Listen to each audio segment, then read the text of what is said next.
नमस्कार, जिले का number 1 channel city news Muzaffarpur आप सभी दर्शकों का बहुत बहुत स्वागत करता है और मैं हूं आपके साथ नीरज श्रीवास्तव। खबरों का सिलसिला शुरू करने से पहले आइए एक नजर डालते हैं दिन भर की खास सुर्खियों पे। हेडलाइंस के प्रायोजक हैं नीलकमल एक्सक्लूसिव शोरूम। बालूघाट मोहल्ले में हुए निर्मम हत्याकांड में पुलिस ने पत्नी और प्रेमी को धार दबोचा। आने वाले दुर्गा पूजा और चहलुम को लेकर नगर थाना परिसर में जिला प्रशासन द्वारा शांति समिति की बैठक की गई और एसकेएमसीएच के इमरजेंसी वार्ड में पत्नी की इलाज कराने आए पति को सुरक्षा गार्ड ने की पिटाई, वीडियो हुआ वायरल। तो ये थी आज की सुर्खी और अब खबरें विस्तार से। बालूघाट मोहल्ले में केमिकल ब्लास्ट और शराब माफिया हत्याकांड में पुलिस ने स्टेशन रोड में छापेमारी कर पत्नी और प्रेमी को गिरफ्तार किया। जिला पुलिस ने बीते 3 दिन के भीतर केमिकल ब्लास्ट और शराब माफिया राकेश हत्याकांड का हत्या आरोपी पत्नी राधा और उसके प्रेमी सुभाष शर्मा को गिरफ्तार कर लिया है। एसएसपी जयंत कांत द्वारा गठित विशेष पुलिस टीम ने दोनों को मुजफ्फरपुर जंक्शन से गिरफ्तार किया है। घटना के बाद से दोनों अलग अलग जगह अपने परिचितों के यहाँ शरण ले रहे थे। घटना में शामिल मृतक राकेश की शाली कृष्णा और सारू विकास की तलाश में एक टीम समस्तीपुर और सीतामढ़ी में छापेमारी कर रही है। हालांकि अब तक दोनों का सुराग नहीं मिला है। नगर डीएसपी राम नरेश पासवान ने इसकी पुष्टि की है। उन्होंने बताया कि कई बिंदुओं पर पूछताछ की जा रही है। हत्या में जिस धारदार हथियार का इस्तेमाल किया गया था उसके संबंध में आरोपितों से पूछताछ कर आगे की कार्रवाई की जा रही है। बालूघाट मामले में, हत्या मामले में दो जो मुख्य आरोपी हैं उनको डिटेन किया गया है और अभी पूछताछ हम लोग कर रहे हैं। जो भी तथ्य आएंगे उस तथ्य के आलोक में हम लोग पूछताछ करने के बाद आगे कार्रवाई करेंगे। जी बिल्कुल, अभी वो अनुसंधान का चीज़ है। अभी टीम हमारी निकली हुई है और जो भी कन्फेस किया है मुख्य अभियुक्त ने उसके आधार पर हम लोग बरामदगी का प्रयास कर रहे हैं कि जो भी तो उस घटना में जो भी बरामदगी हेतु सामान है, जो भी हत्या में प्रयुक्त सामान है वो सब साक्ष्य आ जाए। जो आरोपी फरार चल रहे हैं अभी अनुसंधान चल रहा है, क्या फरार है उसको बता दिया जाएगा आपको। उन पर भी अभी अनुसंधान के अंतर्गत है। ठीक है, अभी एफआईआर दर्ज कराया गया है। एफआईआर में जो भी आगे तथ्य सामने आएंगे उसके हिसाब से हम लोग कार्रवाई करेंगे। कितने लोगों पर प्राथमिकी दर्ज कराई? जी कुल 4 लोगों पर प्राथमिकी दर्ज है। आगामी दुर्गा पूजा और चहलुम को लेकर जिला प्रशासन द्वारा नगर थाना पर बैठक कर गाइडलाइन जारी किया। नगर थाना परिसर में आने वाली दुर्गा पूजा और चहलुम को लेकर जिला स्तरीय शांति समिति की बैठक की गई, जिसमें एसडीओ पूर्वी पश्चिमी, नगर डीएसपी समेत शांति समिति के सदस्य शामिल हुए। बैठक के दौरान जिले में ये दोनों त्योहार शांतिपूर्ण तरीके से मनाई जाए, इसके लिए जिला प्रशासन की ओर से कई गाइडलाइन जारी भी किए गए। दुर्गा पूजा शहर के सभी पूजा समिति द्वारा आयोजित की जाएगी। इसके लिए बाकायदा पूजा समिति को प्रशासन द्वारा जारी गाइडलाइन को पूरा करना होगा। एसडीओ पश्चिमी और नगर डीएसपी ने बताया कि दुर्गा पूजा में मूर्ति की स्थापना की जाएगी और समिति द्वारा 10 सदस्यों की सूची जमा करनी होगी। आगामी चहलुम को लेकर करके एसडीएम साहब की अध्यक्षता में सभी थाना प्रभारी और अखाड़ा समिति के सभी एवं शांति समिति के जितने भी सदस्यगण थे सभी के समक्ष बैठक हुई है। इस बैठक में निर्णय लिया गया है कि सरकार का जो भी गाइडलाइन है और प्रोटोकॉल जो भी है उसके तहत ही पर्व का आयोजन किया जाएगा और विधि व्यवस्था बनाए रखा जाएगा। पुलिस की तरफ से हर जगह पुलिस का डिप्लॉयमेंट रहेगा शांति व्यवस्था बनाए रखने के लिए। साथ ही जो भी हम लोगों की तरफ से निकालना है फ्लैग मार्च वगैरह शांति के लिए वो सारा किया जाएगा, डिप्लॉयमेंट किया जाएगा। इन्हीं सब मुद्दों पर चर्चा हुई है। जिला स्तर पे और अनुमंडल स्तर दोनों शांति समिति का हम लोग बैठक किए हुए थे और जो सरकार का गाइडलाइन था, सरकार का गाइडलाइन की जानकारी सभी व्यक्तियों को दी गई है जो हमारे अनुमंडल शांति समिति के सदस्य हैं और जो भी अखाड़ा समिति के जो अध्यक्ष हैं, जो पूर्व में भी अखाड़ा का अपना आयोजन करते थे, उन लोग सारे लोगों को बुलाया गया था और सभी गाइडलाइन के बारे में बता दिया गया कि कोई भी अखाड़ा या जो उनका जो निकालते हैं पूजा अर्चना जो करते हैं वो उनके मोहल्ला तक ही सीमित रहना चाहिए और उसमें जो शामिल व्यक्तियों की जो संख्या होगी वह 50 से अधिक नहीं है, उसका मैक्सिमम लिमिटेशन 50 है। और जो भी आयोजक होंगे वह कम से कम 10 व्यक्तियों का अपना फ़ोटो सहित और हस्ताक्षर का नमूना भी देंगे। और टोटल विधि व्यवस्था में अगर कहीं भी अशांति की समस्या उत्पन्न होती है तो उन लोगों को जिम्मेवार माना जाएगा। और सभी लोगों को बताया गया है कि कोविड प्रोटोकॉल का 100% पालन करना है, मास्क का पालन करना है, जो सोशल डिस्टेंसिंग है वो है, और सारे कार्यक्रम का उनके द्वारा वीडियोग्राफी भी कराया जा रहा है। मधुबनी रेलवे जंक्शन पर दिल्ली से आई ट्रेन में 30 यात्री कोरोना पॉजिटिव मरीज मिलने के बाद भी मुजफ्फरपुर रेलवे जंक्शन पर तैनात स्वास्थ्य कर्मी सुस्त पड़े हैं। देखिए रिपोर्ट। मधुबनी में बीते सोमवार को दिल्ली से आने वाली स्वतंत्रता सेनानी स्पेशल से 30 यात्री कोरोना पॉजिटिव पाए गए थे, जिसके बाद बिहार के स्वास्थ्य विभाग और भी अलर्ट हो गई है। लेकिन मुजफ्फरपुर जंक्शन पर तैनात कोविड-19 के स्वास्थ्य कर्मी कोरोना जांच में थोड़ी सी भी दिलचस्पी नहीं दिखा रहे हैं। मंगलवार को दिल्ली से मुजफ्फरपुर पहुंची स्वतंत्रता सेनानी स्पेशल ट्रेन के यात्रियों के कोरोना जांच की पोल खोल दिया। ट्रेन से उतरने वाले यात्री जांच के काउंटर के सामने से गुजरते रहे, लेकिन उन यात्रियों को न तो जीआरपी के जवानों ने रोका और न ही कोरोना जांच कर्ताओं ने। सभी यात्री बिना रोक टोक के ही ट्रेन से उतरकर अपने अपने गंतव्य की ओर चल पड़े, जबकि मुजफ्फरपुर प्रशासन की ओर से सख्त निर्देश दिया गया है कि दूसरे राज्य से आने वाले हर एक यात्रियों की कोरोना जांच की जाए। लेकिन मुजफ्फरपुर जंक्शन पर स्वास्थ्य कर्मी जांच करने के नाम पर सो चुके हैं। वहीं सिविल सर्जन विनय कुमार शर्मा ने बताया कि बाहर से आने वाले सभी यात्रियों के कोरोना जांच के लिए मुजफ्फरपुर जंक्शन पर टीम तैयार किया गया है। खासकर उनको निर्देश दिया गया है कि दिल्ली और केरल से आने वाले सभी यात्रियों के 100% जांच करें। लेकिन शायद सिविल सर्जन को यह नहीं पता है कि जंक्शन पर तैनात स्वास्थ्य कर्मी जांच के नाम पर खानापूर्ति कर रहे हैं।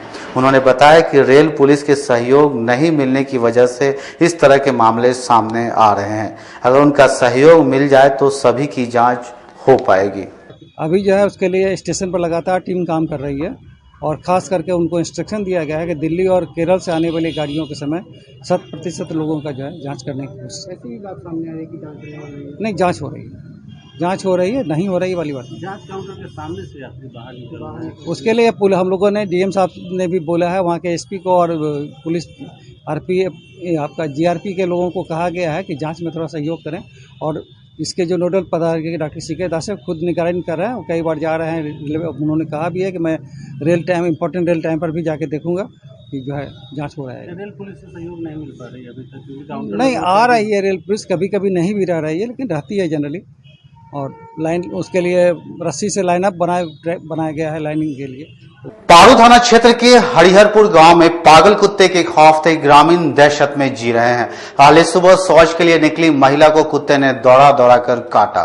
जिले के पारू थाना क्षेत्र के हरिहरपुर ग्राम के लोग एक सनकी कुत्ते के खौफ से डरे हुए हैं। सनकी कुत्ते ने गांव के कई लोगों को काट चुका है, जिसके कारण लोग दहशत में हैं।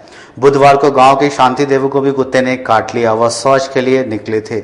इस दौरान उक्त सनकी कुत्ते ने उन्हें दौड़ा दौड़ा कर कई जगह काटा।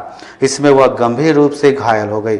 उनके चीखने पर पीड़िता के परिजन दौड़कर मौके पर पहुंचे। किसी तरह सनकी कुत्ते को हड़काकर मौके से भगाया।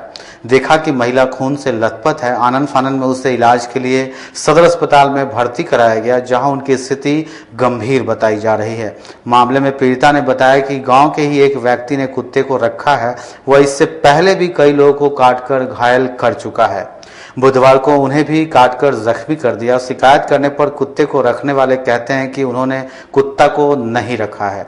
गाली गलौज कर झगड़ा करने पर उतारू हो जाते हैं, जिसके कारण गांव के कई लोग उससे शिकायत करने में भी हिचकिचाते हैं। हुआ है सर यही कि ये जा रहा था, औरत वाला बात है, ये जा रहा था खेताउरी गया भाई, वहाँ से कुत्ता चहेट के इसको आया। बहुत देर ले चहटते चहटते ये चिल्ला रहा है कि आवा लाठी लेके हमको नींद पड़ा हुआ था हैं। ताले इसको पटक के अब पूरा बदन इसको काट, जब तो हमको कान में आवाज़ गया, हम उठा उस कुत्ता को मैंने सफ़ा मार दिए हैं। तो मारने का बाद ही कुत्ता छोड़ा है इसको दे। शरीर में कितने जगह काटा है कुत्ता? बहुत जगह काटा है। कोई ऐसा पार्ट नहीं जो बचा है? कोई ऐसा पार्ट नहीं है कि बचा है। कुत्ता है कुत्ता वह सुखराम पध्या का। हाँ, वो पहले कुत्ता बांध के रखता था, वो कुत्ता काल भी हम गए उस पोखरा पर मोड़ पर, वो कुत्ता खुला हुआ था है, तो काल तो हमको नहीं कटा भाई। वो जब हम आज जा रही थी हमारा पत्नी, वो चला चहेट के। पत्नी से पहले भी गांव में क्या आदमी को काटा? हाँ काटा है, बहुत आदमी का काटा है। पूछने पर क्या जवाब देता है कुत्ता वाला? कुत्ता वाला वो तो साला कहेगा, कहता है कि बोलो हमारा कुत्ता नहीं है, आप बांध के रखता है। काटना दौड़ता है, झगड़ा हाँ झगड़े करने लगता है। रहे थे चवर में, तो चवर में से भागे तो हमको कुत्ता पोसिया हमको खहेद कर काटने लगा। हम पटक कर काट लिया, गतर गतर बदन बदन काट लिया। एको कहाँ शरीर के किस पार्ट में काटे हुए? अति बाह में, गोर में, बैदानी में, सब बदन बदन हबक लिया है। कौन पोसुआ कुत्ता है? हाँ पोसुआ कुत्ता है। किसका कुत्ता है? अति परशुराम पदिया का है, सुखराम पदिया का है। कितना दिन से कुत्ता रखे हुए हैं? बहुत दिन से रखे हुए हैं। आपसे पहले भी किसी को काटा है? हाँ हमरा से पहले हुए कपिल देव का बेटा के काटा हुआ है, छब्बी जी का। साहेबगंज थाना क्षेत्र में पुलिस पर हमला करने वाले अपराधियों को पुलिस ने हथियार के साथ गिरफ्तार किया। जिले के साहेबगंज थाना क्षेत्र में बीते 12 सितंबर की देर रात छापेमारी कर लौट रही पुलिस टीम पर कुछ अपराधियों ने गोलीबारी की थी।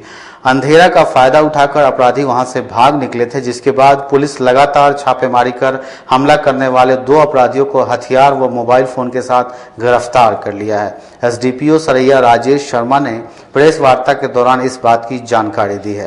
दरअसल साहेबगंज थाना की पुलिस बीते 12 सितंबर को छापेमारी कर देर रात थाने से लौट रही थी। इसी दौरान एक मोटरसाइकिल रास्ते में पुलिस को लावारिस हालत में दिखी, तो पुलिस जानने की कोशिश की। इस पर अपराधियों ने फायरिंग शुरू कर दी।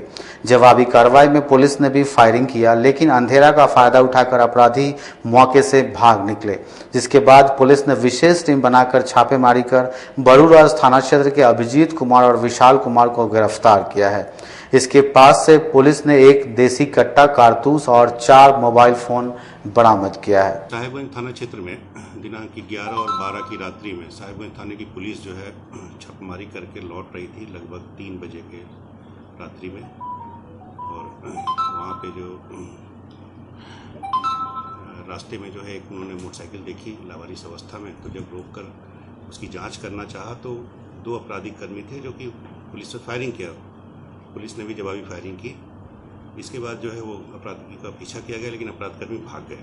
साहेबगंज थाना की पुलिस, थानाध्यक्ष साहेबगंज और बरूराज थाना की पुलिस, बरूराज थानाध्यक्ष बरूराज के द्वारा इसकी जो है संबंध में जो है अनुसंधान किया गया, बेहतर तरीके से अनुसंधान किया गया और छानबीन में मालूम हुआ कि इसमें जो संलिप्त अपराधकर्मी हैं अभिजीत कुमार, ये मिठनपुरा थाना बरूराज का रहने वाला है, और विशाल कुमार ये जो मोहम्मदपुर थाना बरूराज का रहने वाला है।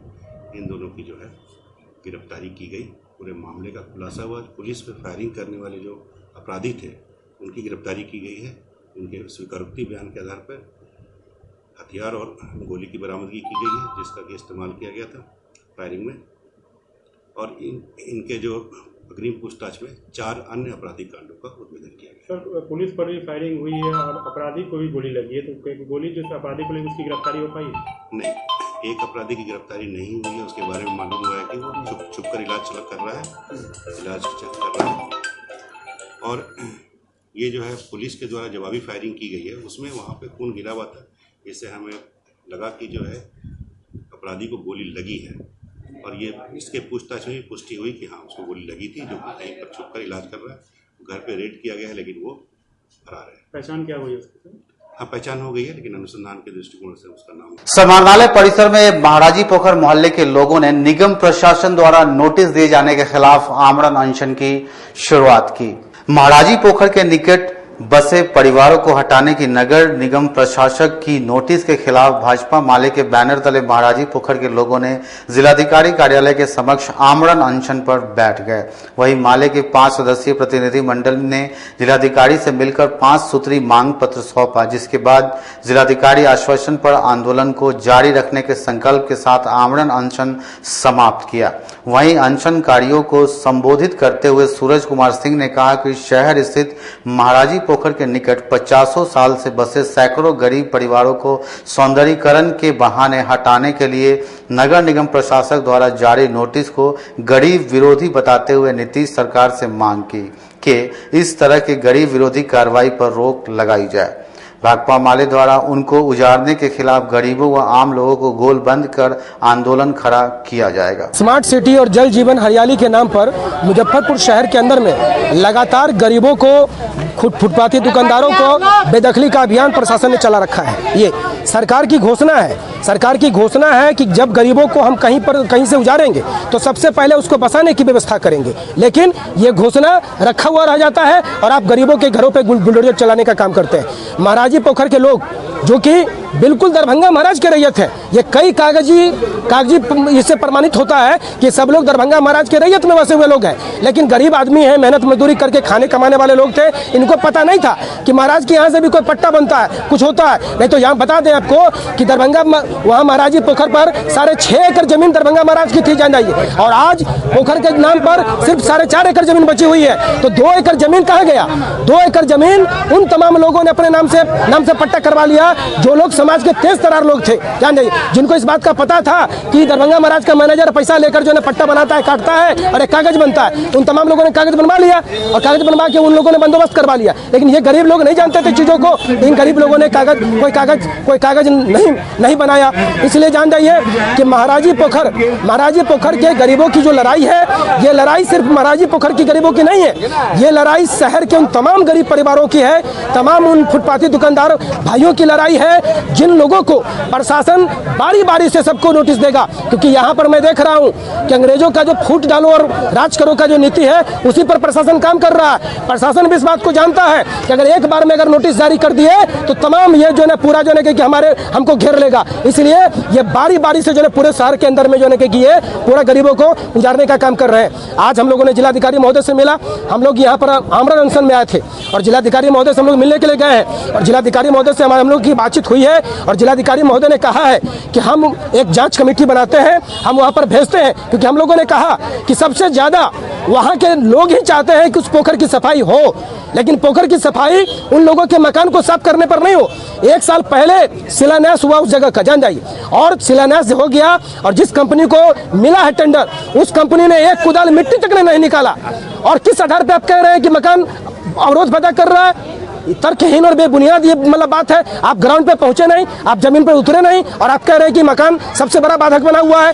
तो मकान को हटाना है कि पोखर को साफ करना है? पहले प्रशासन इस बात को तय कर ले कि मकान हटाना है या पोखर साफ करना है। अगर मकान हटाना है तब फिर आपसे हम उसी तरीके से लड़ेंगे।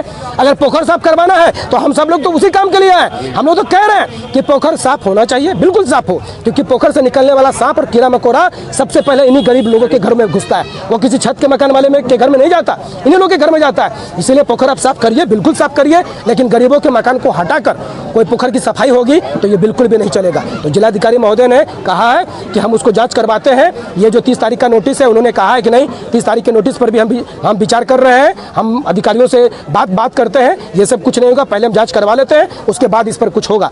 सिटी न्यूज में फिलहाल वक्त हो चला एक छोटे से ब्रेक का, तो फौरन हाजिर होते हैं, कहीं मत जाइए, बने रहिए सिटी न्यूज के साथ।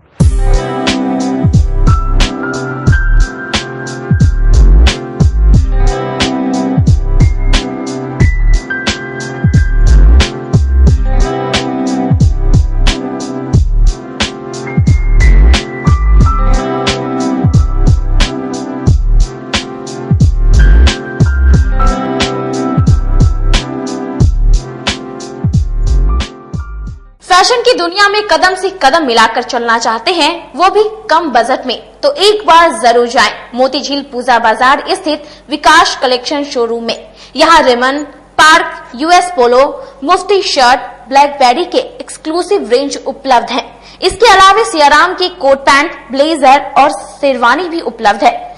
सभी ब्रांड में 1 पीस के खरीद पर 20% तथा 2 पीस के खरीद पर 30% की विशेष छूट दी गई है।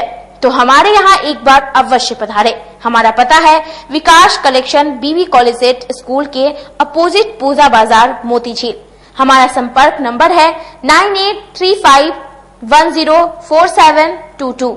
हाँ, पहले आप लोग का नमस्कार। मेरे यहाँ विकास गारमेंट जो पूजा मार्केट मोती झील में है, लगन के शुभ अवसर के लिए कोट पैंट ब्लेजर विंटर के जैकेट स्वेटर मतलब सब चीज़, शेरवानी अंडर गारमेंट सारे चीज सब ब्रांड में, टी शर्ट भी सब वो है, और राउंड में टी शर्ट है, गोल गला में टी शर्ट है, सभी तरह का ब्रांड है। और सबसे अच्छा ये है कि हम कर देते रहते हैं अभी मोस्टली। अब आ गया है आपके अपने शहर में उत्तर बिहार का पहला नीलकमल एक्सक्लूसिव शोरूम। नीलकमल इंडिया की फेवरेट फर्नीचर ब्रांड है। इस कंपनी के सभी रेंज एक ही छत के नीचे आपको मिलेगी। होम फर्नीचर, ऑफिस फर्नीचर की सभी रेंज यहाँ पे उपलब्ध है। कंपनी का एक्सक्लूसिव शोरूम होने के कारण 40% तक की विशेष छूट यहाँ मिल रही है। इसके अलावा 0% इंटरेस्ट के साथ बैंक से फाइनेंसिंग की भी सुविधा उपलब्ध है। तो देर मत कीजिए, एक बार हमारे यहाँ अवश्य पधारें।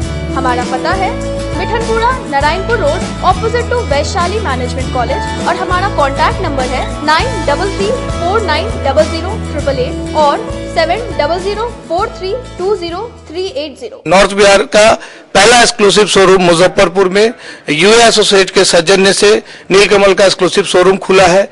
और आप लोगों से यही भी निवेदन है कि एक बार इस शोरूम में आइए और इसके विस्तृत रेंज को देखिए, जो कि एक अच्छे रेंज के साथ एक अच्छी कीमत के साथ आपको मिलेगा। तो एक बार हम लोगों को आप सेवा करने का मौका दें। ब्रेक के बाद एक बार फिर से आपका स्वागत है। तो आइए बढ़ते हैं अगले खबरों की ओर। भाजपा किसान मोर्चा द्वारा सेवा और समर्पण अभियान के तहत बैरिया चौक से ट्रैक्टर रैली निकाली गई, जिसमें जिलाध्यक्ष समेत कई दिग्गज नेता शामिल हुए। प्रधानमंत्री नरेंद्र मोदी के 71वें जन्म दिवस के अवसर पर भाजपा के देशव्यापी कार्यक्रम सेवा और समर्पण अभियान के तहत चल रहे कार्यक्रम के छठे दिन बुधवार को भाजपा किसान मोर्चा के द्वारा बैरिया गोलंबर से ट्रैक्टर रैली निकाली गई। ट्रैक्टर रैली को प्रदेश उपाध्यक्ष बेबी कुमारी और जिलाध्यक्ष रंजन कुमार ने झंडा दिखाकर रवाना किया। मौके पर भाजपा किसान मोर्चा के जिलाध्यक्ष सहित कई कार्यकर्ता उपस्थित रहे। जिलाध्यक्ष रंजन कुमार ने कहा कि ट्रैक्टर रैली के माध्यम से प्रधानमंत्री द्वारा किसानों के हित में किए गए कार्यों से अवगत कराने का काम करेगी। गांव-गांव जाकर यह ट्रैक्टर रैली किसानों को बताएगी कि मोदी सरकार किसानों के सम्मान में कई व्यापक सुधार किया है, अपने नीतियों में जिसका सीधा फायदा किसानों को मिल रहा है। देखिए, भाजपा जो है वो सेवा और समर्पण अभियान 20 दिनों का चला रही है और पार्टी के इस कार्यक्रम में हर एक कार्यकर्ताओं में सेवा और समर्पण की भावना है, जो जन जन तक इस देश की जो गरीब जनता है उन तक पहुंचाने का हमारा काम करें। मंगलवार को एसकेएमसीएच के इमरजेंसी वार्ड में अपनी पत्नी को इलाज करवाने आए पति और सुरक्षा गार्ड के बीच हुई बहस। गार्ड ने पति की जमकर की पिटाई वीडियो सोशल मीडिया पर तेजी से हो रहा वायरल। उत्तर बिहार के सबसे बड़े अस्पताल कहे जाने वाले एसकेएमसीएच में सुरक्षा गार्ड की गुंडागर्दी किस तरह मरीज के परिजनों पर हावी है, यह वीडियो देखकर आप अंदाजा लगा सकते हैं। दरअसल एसकेएमसीएच के इमरजेंसी में हुए एक मारपीट का वीडियो सोशल मीडिया पर तेजी से वायरल हो रहा है। इस वीडियो में साफ साफ देखा जा रहा है कि इलाज करवाने आए एक व्यक्ति को तैनात सुरक्षा गार्ड के द्वारा किस तरह अस्पताल के इमरजेंसी से धक्का देकर बाहर निकाला जा रहा है। इतना ही नहीं, मानने पर सुरक्षा गार्ड के द्वारा उक्त व्यक्ति की जमकर पिटाई की गई। इस घटना का वीडियो किसी ने चुपके से बना लिया और फिर इसको सोशल मीडिया पर डाल वायरल कर दिया। अब वायरल होने के बाद अस्पताल की फजीहत हो रही है। सोशल मीडिया पर वीडियो वायरल होने के बाद एसकेएमसीएच के ओपी प्रभारी सुमन जी झा ने बताया कि उनके पास लिखित शिकायत नहीं मिली है। अगर शिकायत आएगी तो जांच कर कार्रवाई की जाएगी। वीडियो संज्ञान में आया है, लेकिन किसी के द्वारा कोई लिखित आवेदन दिया नहीं गया है, न मुझे जानकारी मिली है। लिखित आवेदन देने पर कार्रवाई की जाएगी। वैसे हम छानबीन कर रहे हैं, सत्य होने पर कार्रवाई किया जाएगी। उत्पाद विभाग द्वारा जब्त किए गए वाहनों की खुली नीलामी की गई, जिसमें कुल 100 गाड़ियों की ही नीलामी की गई। अवैध शराब के साथ पकड़े गए वाहनों में 100 वाहनों को उत्पाद विभाग ने बुधवार को खुली बोली लगाकर नीलाम कर दिया। इससे सरकार को लाखों रुपए का राजस्व प्राप्त हुआ है। जिन गाड़ियों को नीलाम किया गया उनमें कई ट्रक, कार, पिकअप, टैंकर और टेम्पू के अलावा बाइक भी शामिल है। इससे पहले विभाग ने 152 वाहनों को नीलाम करने के लिए सूचना जारी की थी। इनमें 117 वाहनों के खरीदार ही आ पाए और उनके बीच उच्चतम बोली के आधार पर सभी 100 वाहनों को नीलाम कर दिया गया। उत्पाद अधीक्षक संजय कुमार राय ने बताया कि यह सभी वाहन जिले के विभिन्न थानों में जब्त कर रखे गए थे। इनमें अधिकांश वर्ष 2017-2018 के दौरान विभिन्न क्षेत्रों में पकड़े गए थे। बिहार मद्य निषेध नियमावली के प्रावधानों के अनुसार इन्हें खुली बोली के आधार पर आज नीलाम कर दिया गया। उन्होंने बताया कि कुल 100 में से आज जिन 70 वाहनों को नीलाम किया गया, वहीं 6 गाड़ियों के लिए हाईकोर्ट के आदेश पर स्टे लग जाने से नीलामी में शामिल नहीं किया गया। साथ ही उन्होंने बताया कि 17 गाड़ियों के लिए केवल एक ही आवेदन प्राप्त हुए थे। अब इन बचे हुए गाड़ियों को दोबारा नीलाम किया जाएगा। 152 गाड़ियों की नीलामी प्रकाशित की गई थी, जिसमें 117 पर आवेदन प्राप्त हुआ, जिसमें 17 आवेदक पर जो है आवेदन जो 17 पर सिंगल बीडर होने के कारण नीलामी नहीं की जा रही है। 6 गाड़ियों की नीलामी रोक दी गई है। शेष अभी तक 70 की नीलामी की जा चुकी है और शेयर प्रोग्रेस में। कितने की राजस्व प्राप्त हुए? राजस्व का आकलन किया जा रहा है, करीब 1 करोड़ के करीब पहुंचने की संभावना है। जिला लोजपा पारस गुट के द्वारा 8 अक्टूबर को होने वाले रामविलास पासवान की प्रथम पुण्यतिथि कार्यक्रम को लेकर अहम बैठक की गई। केंद्रीय मंत्री पशुपति कुमार पारस के द्वारा आगामी 8 अक्टूबर को पूर्व केंद्रीय मंत्री रामविलास पासवान की प्रथम पुण्यतिथि कार्यक्रम पार्टी कार्यालय में आयोजित किए जाने को लेकर कार्यक्रम को सफल बनाने को लेकर बुधवार को लोजपा पारस गुट के सदस्यों ने बैठक की। बैठक में नव नियुक्त युवा जिलाध्यक्ष अजय कुमार सिंह को सम्मानित किया गया। अजय कुमार सिंह ने कहा कि पार्टी ने जो उन पर विश्वास जताते हुए उन्हें युवा जिलाध्यक्ष बनाया है, उस विश्वास पर खरा उतरने का प्रयास करते हुए इस श्रद्धांजलि कार्यक्रम को सफल बनाने का प्रयत्न करेंगे। वहीं लोजपा नेता सुधीर कुमार ओझा ने कहा कि लोजपा के संस्थापक रामविलास पासवान की प्रथम पुण्यतिथि में सभी प्रखंड से जिले के सैकड़ों लोजपा कार्यकर्ता पटना जाएंगे और उन्हें अपनी सच्ची श्रद्धांजलि अर्पित करेंगे। पशुपति कुमार पारस, संसदीय बोर्ड के राष्ट्रीय अध्यक्ष माननीय बीना देवी जी और प्रदेश युवा के अध्यक्ष उपेंद्र यादव के द्वारा राजेश कुमार सिंह जी को मुजफ्फरपुर जिला के युवा का अध्यक्ष का दायित्व दिया गया है। इस अवसर पर हम सभी लोग के द्वारा जिला के जिलाध्यक्ष हमारे हैं रंजन जी, प्रधान महासचिव हैं राम मिश्रा जी, दलित सेना के जिलाध्यक्ष अवधेश पासवान जी और सभी लोग इनका आज सम्मानित किए हैं। शॉल और माला पहना करके सब लोग सम्मानित किया है और संगठन को जिला से लेके बूथ स्तर तक युवा को कैसे जिला अध्यक्ष रंजन जी के साथ मेन विंग से मिलकर और जोड़कर संगठन को कैसे मजबूत किया जाए, इस पर जल्द से जल्द कार्रवाई की जाएगी और सब लोगों से संपर्क करके संगठन बूथ स्तर तक बनाया जाएगा। 8 अक्टूबर को स्वर्गीय माननीय रामविलास पासवान जी का पुण्यतिथि है, जिसके उपलक्ष्य में पटना के लोजपा के पार्टी कार्यालय में राष्ट्रीय अध्यक्ष जी के नेतृत्व में एक भव्य कार्यक्रम का पुण्यतिथि पर आयोजन किया गया है, जिसमें मुजफ्फरपुर से जिला अध्यक्ष, दलित सेना के जिला अध्यक्ष और युवा के जिला अध्यक्ष बने हैं। सभी लोगों के नेतृत्व में सैकड़ों गाड़ियों के काफिला के साथ हजारों लोग की भागीदारी वहां सुनिश्चित होना है और उस भव्य कार्यक्रम में स्वर्गीय रामविलास पासवान जी का पुण्यतिथि भव्य रूप से मनाया जाएगा। पुण्यतिथि में शक्ति प्रदर्शन नहीं है, चूंकि स्वर्गीय रामविलास पासवान जी का पूरे देश में योगदान है, सभी वर्गों को लेकर के चलने का उन्होंने कार्य किया है, उनका जो क्रियाकलाप रहा है वह अविस्मरणीय रहा है। इसलिए लोगों में उत्साह है कि उनके कार्यक्रम में अधिक से अधिक हम भाग लें। मुजफ्फरपुर न्यायालय परिसर स्थित सभागार में जिला बार एसोसिएशन द्वारा सिविल कोर्ट के वरिष्ठ अधिवक्ता राजकिशोर प्रसाद सिंह के निधन पर शोक सभा का आयोजन किया गया। जिले के सिविल कोर्ट के वरिष्ठ अधिवक्ता राजकिशोर प्रसाद सिंह के निधन पर बुधवार को कछाड़ी परिसर स्थित सभागार में जिला बार एसोसिएशन के सदस्यों के द्वारा शोक सभा का आयोजन किया गया। मौके पर उपस्थित अधिवक्ताओं ने उनके आत्मा की शांति के लिए 2 मिनट का मौन रखकर श्रद्धांजलि अर्पित की। वहीं सभा के दौरान अधिवक्ताओं ने उनके जीवनी पर प्रकाश डालते हुए उनके व्यक्तित्व पर चर्चा की। अधिवक्ता एवं हमारे गुरु श्री राजकिशोर प्रसाद सिंह, जिनका अचानक और सामयिक निधन 20/9/2021 को हो गया, उनका शोक सभा का आयोजन हम लोग यहाँ वकालत खाना नंबर 2 SDM कोर्ट के नज़दीक बार एसोसिएशन के बैनर तले हम लोग कर रहे हैं। श्री राजकिशोर प्रसाद सिंह अधिवक्ता हमारे गुरु हैं, गुरु थे और सदा गुरु रहेंगे। मैं हर रूप में उनको याद करता रहूँगा और मेरे गुरु हैं। और वो एक प्रखर अधिवक्ता थे, अपनी बातों को बेबाक रखते थे, कभी किसी भी तरह के विवाद में वो नहीं पड़े और ख़ास करके जूनियरों के प्रति बहुत ही संवेदनशील थे।